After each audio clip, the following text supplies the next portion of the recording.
Assalamualaikum warahmatullahi wabarakatuh. Perkenalkan, kami dari kelompok 5 ingin mempresentasikan tentang pembelajaran multikultural yang terdiri atas Ade Sanur Maulana, Devi Maya Hartanti, Ika Karmila, Laras Nanda Miftaloka, Lismawati, Cindy, dan saya Talita Zulaika Afif. Model pembelajaran multikultural. Konsep pembelajaran multikultural.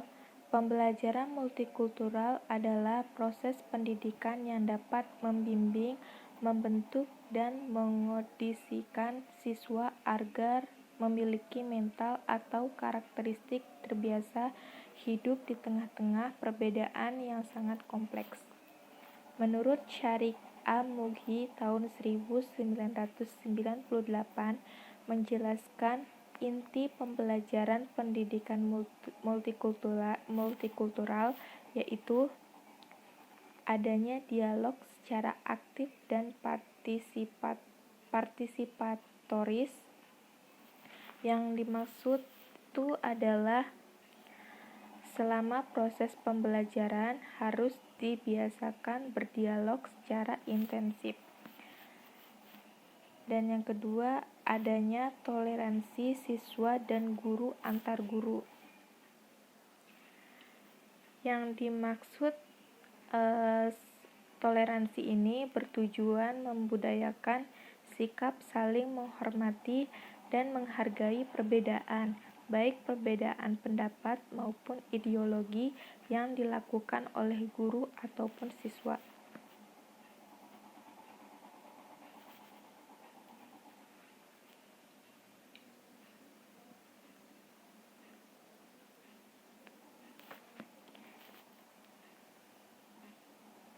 Kurikulum pembelajaran multikultural. Yang pertama, perspektif dan tahapan kurikulum multikultural. Berdasarkan definisi dan tujuan pendidikan multikultural ini,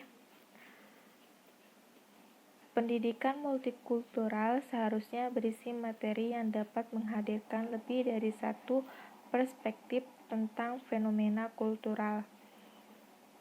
Untuk menghadirkan keragaman perspektif dalam kurikulum ini, menurut James A. Bank Zoran Minderovic tahun 2004 dapat dilakukan dengan 4 tahap, yaitu yang pertama tahap kontribusi, yang kedua tahap penambahan, yang ketiga tahap perubahan, yang keempat tahap aksi sosial. Yang kedua ada kurikulum sebagai silabus.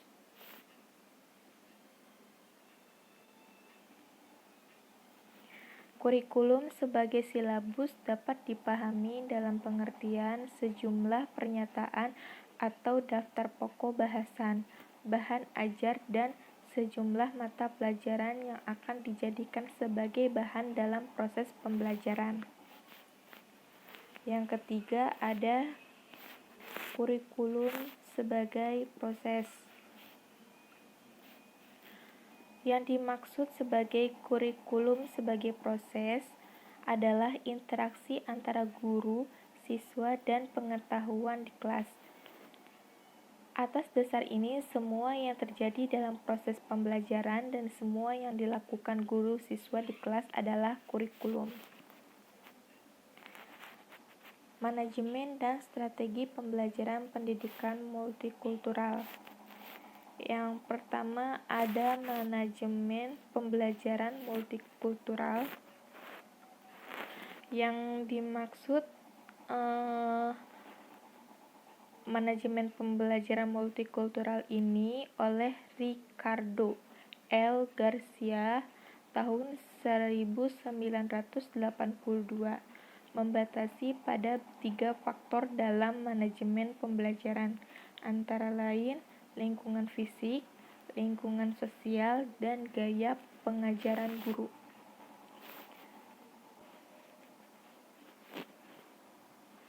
Yang kedua ada strategi pembelajaran multikultural.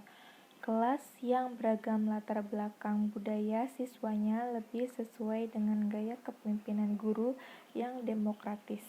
Melalui pendekatan demokratis, guru dapat menggunakan beragam strategi pembelajaran seperti dialog, simulasi, bermain, peran, observasi, dan penanganan kasus. Yang ketiga ada kompetensi guru dalam pembelajaran multikultural.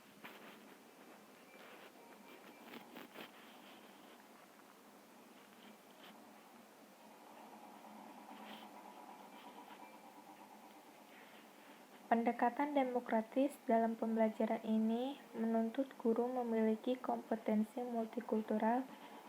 Oleh Farid El-Asmawi dan Philip P. Harris tahun 1994 menawarkan 6 kompetensi multikultural, yaitu memiliki nilai dan hubungan sosial yang luas, terbuka dan fleksibel dalam mengelola keragaman siswa, siap menerima perbedaan disiplin ilmu, latar belakang, ras, dan gender, memfasilitas pendatang baru dan siswa yang minoritas, mau berkolaborasi dan koalisi dengan pihak manapun, dan yang terakhir berorientasi pada program dan masa depan.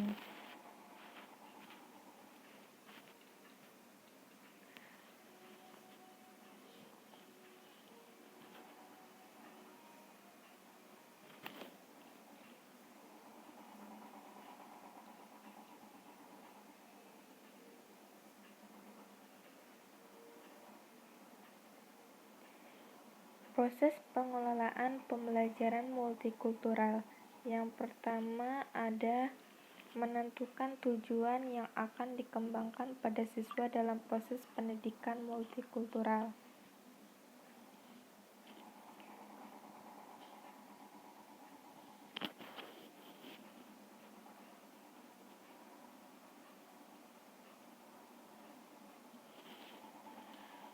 Menurut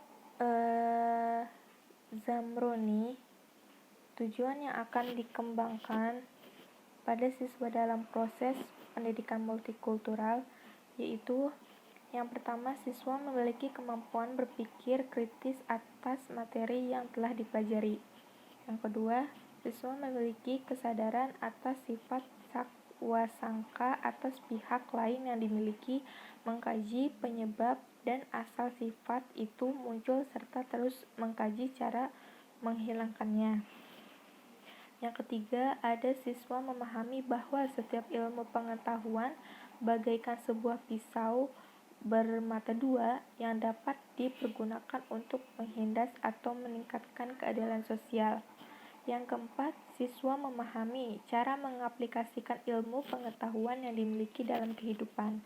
Yang kelima, siswa merasa terdorong atas terus belajar guna mengembangkan ilmu pengetahuan yang dikuasainya.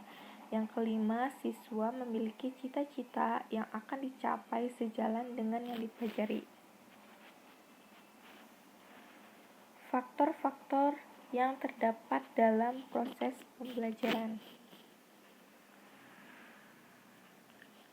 Proses belajar mengajar atau proses pembelajaran merupakan proses yang rumit dan kompleks karena tidak semua faktor yang terlibat dapat dikendalikan oleh guru.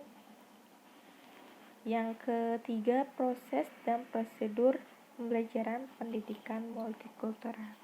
Itulah presentasi dari kita, semoga bermanfaat. Kami dari kelompok 5 mengucapkan terima kasih banyak sudah mempresentasikan tentang multikultural ini. Sekian dari saya, wassalamualaikum warahmatullahi wabarakatuh.